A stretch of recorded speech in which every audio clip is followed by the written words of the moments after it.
Hey guys, what is up? Sam or Scorpio here, bringing you guys a quick and simple guide on how to complete the Alpha Omega Gauntlet Duck and Cover as easy as possible inside the Black Ops 4 Zombies. I'm going to be going over tips and tricks to make this as easy as possible so you too can earn this sick ass emblem that you're seeing on screen. You earn this by completing this gauntlet floor, so stick around for all the best tips and tricks on how you can earn this sick ass Illuminati emblem, one of the best rewards we've got so far. And just for completing it, you will also get this Alpha Omega calling card, which is pretty nice. I'm going to be going over in this video all the tips you need to complete this solo or co-op, so no matter how many players you're playing with, it's as easy as possible. I would strongly recommend 2 to 3 players. 1 player is kind of annoying and just not as fun, and it causes a lot of problems. 4 player, this map just gets a bit too crowded, so it's not what I'd advise. We did it 3 player, and I did find that to be quite the sweet spot. As always, I'm going to be starting off by going over all the prerequisites you're going to need before going into this, including class and things you are going to need to be learning. First off, you're all going to need to know how to build a shield and the telepads inside of this map. They are going to be very important. You're also going to need to learn how to open Pack-a-Punch. Don't worry, guides for all this will be linked down below in the description, if not by me, then by one of my friends, on how to get this done nice and easy. Also, each player is going to need to know how to upgrade one of the Mark II ray guns. This means you're going to need to know how to build the frames, the assembly kit, and each player will build one of the ray guns. I would strongly advise against building the firebomb upgrade just because it's the most annoying of the set of 4, to be honest, so that is kind of the way I would advise running this. Now, there is going to be a slight variation in that Easter egg just for the gauntlet, but it's not too major, and I will be going over with that when we come to that bridge. So going into your class, one thing I am going to recommend is if you're solo, I'd run the Katana just because it's great. The invisibility ability is very good.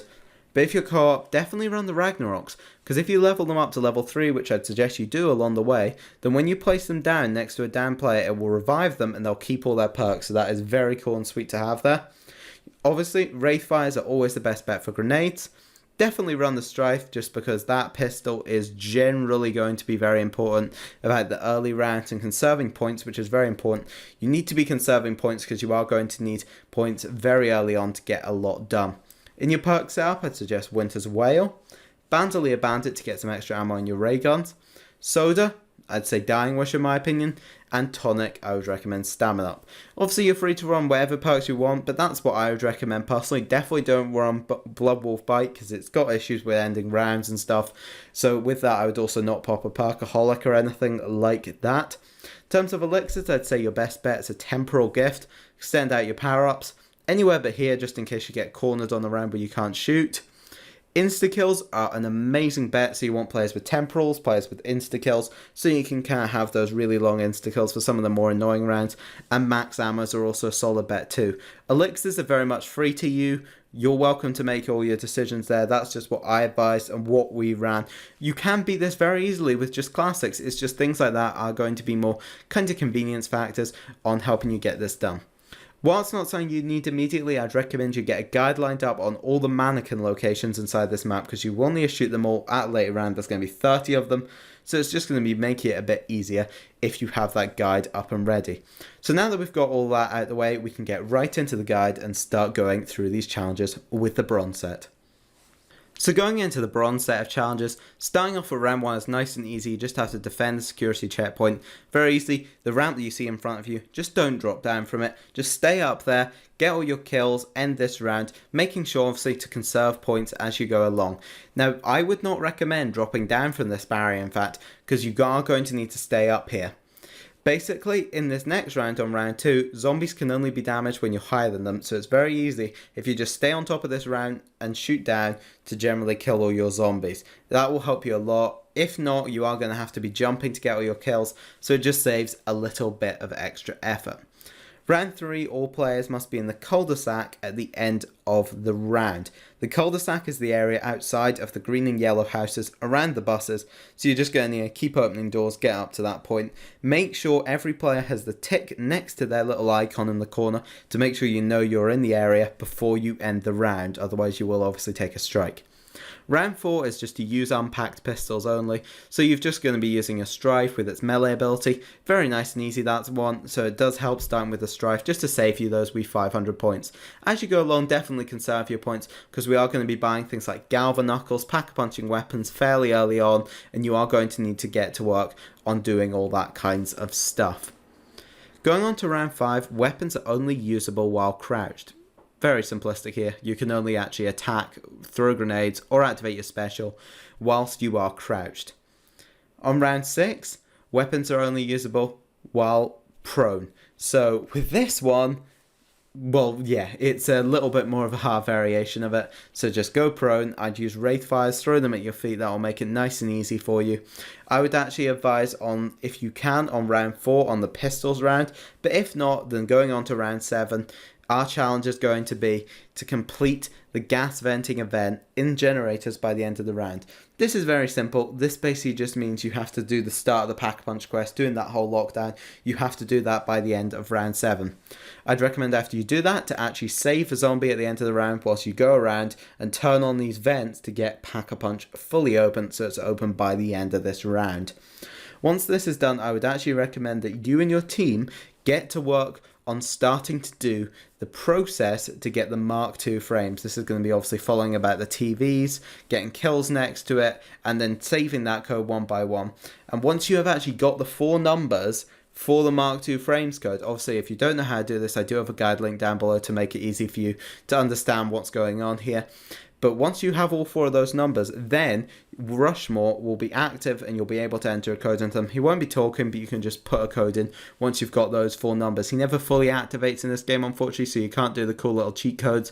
But all you can do really is kind of, well, take advantage of this to get it done nice and early. That's just the way it's going to be easiest for you. Going on to round 8.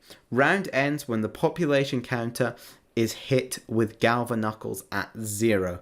So basically this round is going to kind of go on infinitely until you complete this objective. So obviously somebody's going to need to buy Galvanuckles, so someone's going to need to save all those points and buy those Galvanuckles. As I say, they are quite expensive, so make sure you're saving along the way.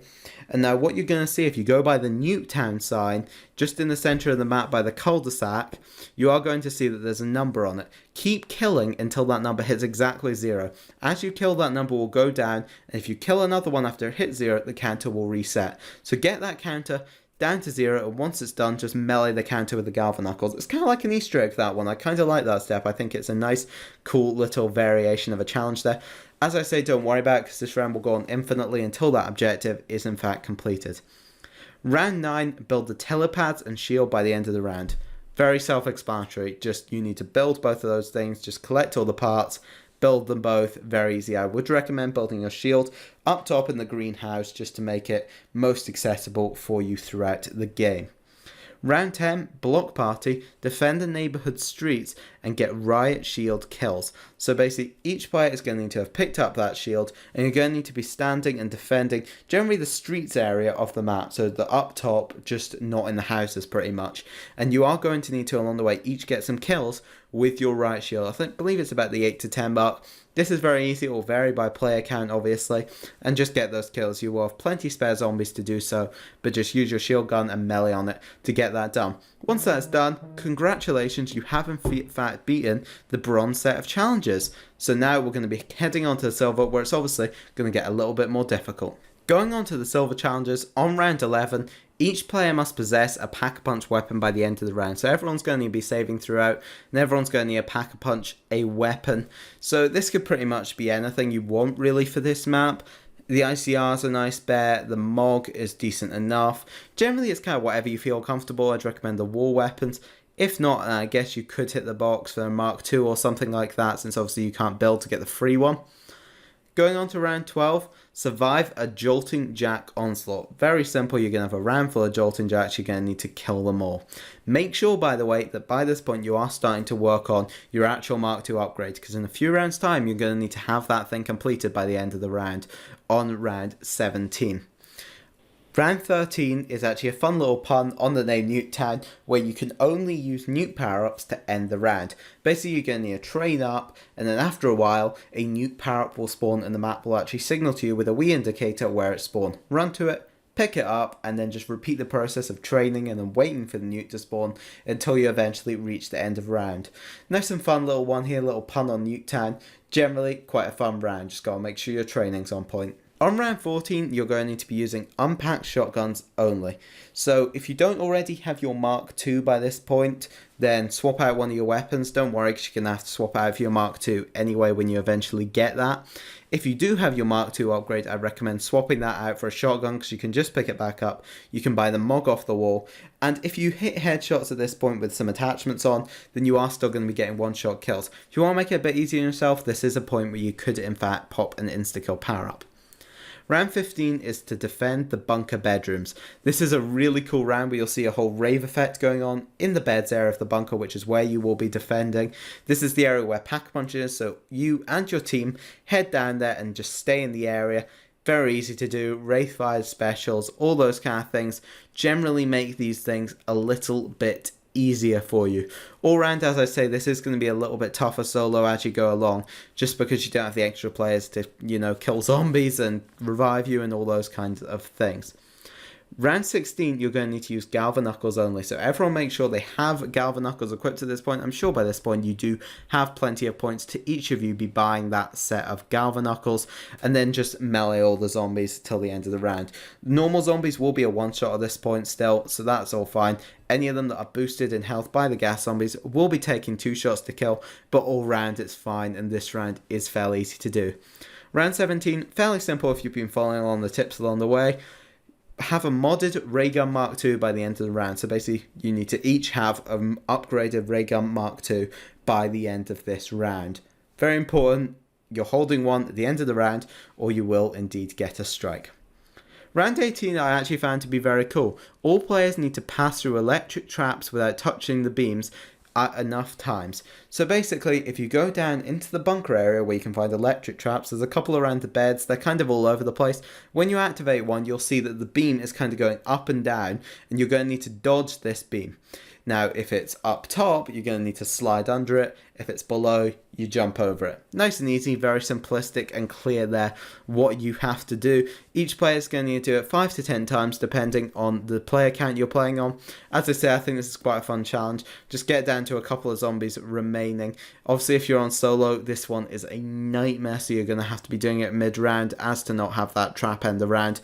But if you are doing it co-op, just do it one by one. Have people train the zombies. It keeps it nice and easy for you to do. Round 19 is to kill enough empowered zombies. So you're going to need to be hanging out inside of the bunker area here so that the Nova Crawlers can spawn that will actually be able to boost the zombies' health. When you see one of the glowing green ones spawn in, let it stay alive. You're just going to need to train zombies. If none are spawning, just kill a couple of zombies, let one spawn. And then eventually they will actually spawn in, and its gas will spread among all your zombies. When it does that, their health will increase, and at this point you need to kill them. You need to kill a few each player, so as I say, just train, let them convert, because once you get one in, it can easily convert all the zombies on the map, and just keep it alive to make it nice and easy for you to be doing there. On round 20 is going to be defend the transfusion facility. This is one of the middle buildings. As you will be able to see, opposite the prisoner holding, you and your team are just going to defend that area. It's a much tighter house. You do also have access to the back garden area, but as I say, this is a little bit more of a claustrophobic area, so make sure you're taking advantage of your special weapon, your Wraith Fires. Those upgraded ray guns are going to be sick for this. And once you do that, you will have in fact completed the silver set of challenges, and we will be heading on to the gold set, which, as I say, this is the trickiest part of it, but even then, it's not that hard. I really do rate this gauntlet. It's a lot of fun to do, and I hope you guys are enjoying the ride too. So as I say, let's get into those gold challenges. Round 21 is going to be the Headhunter challenge. This is all mannequin heads need to be removed by the end of the round. As I say, get down to a few zombies here, and then get up that guide I told you to earlier on shooting down all these mannequin heads. You're going to need to find 30 mannequins around the map and shoot them all off. You will see a tick in the bottom corner to indicate that you have in fact shot off all of these heads. Now unfortunately the heads aren't actually shootable before this round. You can only actually shoot them on this round, which is a little bit unfortunate. But oh well, it isn't too bad, honestly. It only takes you about 5 minutes. So just get down to a few zombies, and once you have done so, get up that guide and follow it through, and generally shoot off all the heads one by one. I'd recommend doing it in order to just kind of keep track so that you're not getting too confused and lost and have to double check them all. On to round 22.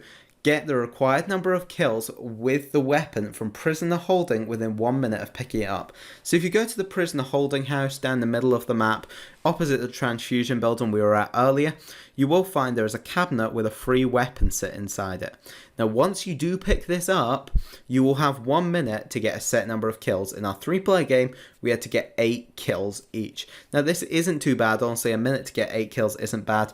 Just before you do this, I would recommend popping an insta-kill just in case, because you never know what weapon you're going to get. Just pick up your weapon, and after that you have your limited amount of time to get all your weapon kills. As I say, you will not have too bad an experience with this. Obviously, as I say, swap out your upgraded ray gun for this, because you can then just go back to the place where you picked it up and just, well, pick it back up from opposite where the Rushmore machine is. So that's really cool, so you don't actually lose that there. On round 23, melee kills will refill your weapons clip. You have no ammo reserve. So basically your reserve ammo will be totally taken away. You'll only have the magazine on each weapon. And then afterwards you just have to get a melee kill, and that will refill your entire reserve clip. So, well, not reserve clip, sorry, just the actual ammo clip itself. So generally this isn't too bad, because you have Galvanknuckles. It's only going to be a 2-hit on a zombie. So I would highly recommend that you just, well, empty your mag of the ray gun and then just get the melee kill, and it will be refilled back up. What's cool about the electric ray gun for this particular step is that it won't actually have to worry about this. The ammo will still regenerate infinitely, and it will work totally normally, so you won't be having a problem if you are the person who built this.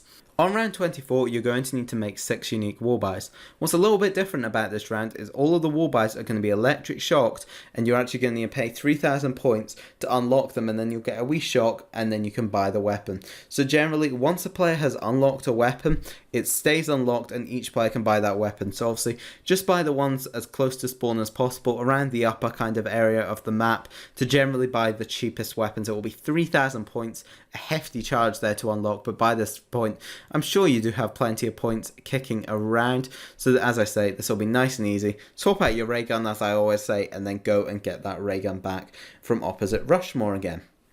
On round 25, you're going to need to defend the yellow house backyard. Again, very easy. You and your team just go down to the yellow house backyard and, well, defend the area. Kill all the zombies that spawn, finish the round. Very nice and easy there, because you'll be, well, kitted to max by this point, I should hope. Round 26 isn't going to be so fun, so you're going to need to be training carefully, because you're going to need to use unpacked LMGs only.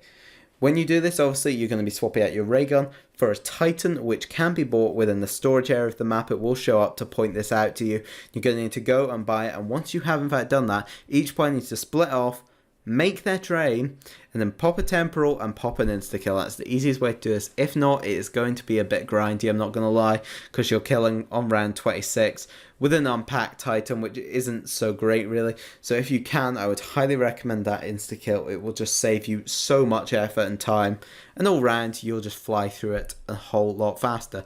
Everything else you have will be disabled, so you can only use that LMG, so just be very careful if you're training. If you get stuck in corners, that's why you've got that anyway, but here just pop that, it will get you out the corner nice and easy, and you will be totally safe.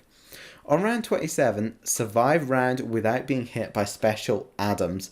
So basically 4 robots, or a robot per player anyway, will spawn in, and this will be a robot that cannot be killed. As long as you're staring at these mannequin robots, they will in fact not move at all. They'll just stand still, but when you hit them, well, when you get hit by them, it will screw you up a little bit, so you need to be careful to avoid getting hit by them. From the description, it sounds like it's meant to give you a strike if you get hit. We did get hit, it didn't do that in our game, I'm not sure if that's a glitch, so you just need to avoid doing this as much as possible. You and your team stay together and make sure someone is staring at all the mannequins at all times, whilst you guys just generally burn through this round with everything you have. These guys, as I say, they can damage you a lot, and you just don't want to get screwed up in that kind of situation. Round 28, use the telepads in 10 different positions by the end of the round. So this refers to where you take the telepad from. So you basically need to pick up your 2 different telepads and place them in 2 different locations to form, obviously, the link that you need. Go through them, and once you've reached the destination, take it back, and then you can pick them both up and take them to 2 different locations. You need to go through 10 different locations on the map. These things are not hard to find. They're all over the place. They're on the street, they're in the different houses, they're all over the bunker. Generally, these aren't hard to find at all. You're going to need to do this 10 times. So 5 pairings, basically, place them at 2 different places, go through them, go back through them, and that will count as 2 of your 10 that you need to get covered. Round 29 is Mannequin American. Can only attack while standing next to Sergeant Adam. So you're going to need to go and find the Adam robot down by the storage area. He will be signaled to you and you'll generally know where you need to go and find him. You need to go and stand beside him, and you can only kill when you're in a close range to him. You'd think he'd be moving all over the map, but he won't for us. He just kind of hang about in the storage area, so make sure to be nice and careful. Get all the kills you need to, and as I say, you're going to need to be standing pretty damn close to him for it to count. So just throwing ray fire, specials, and ray guns will make this nice and easy. It is a quite claustrophobic area, so make sure to be careful to stay alive. But just finish off that round, and you will be done with that round. And finally, we're heading on to the Illuminati Challenge. Round 30. Defend the APD control from the Avogadro and an Adam Onslaught. This isn't as bad as it sounds. This is kind of close to the boss fight, kind of not. You're going to be locked inside the APD control area by where the pyramid is downstairs. So you and your team stand around there, and you will find that the Avogadro is there.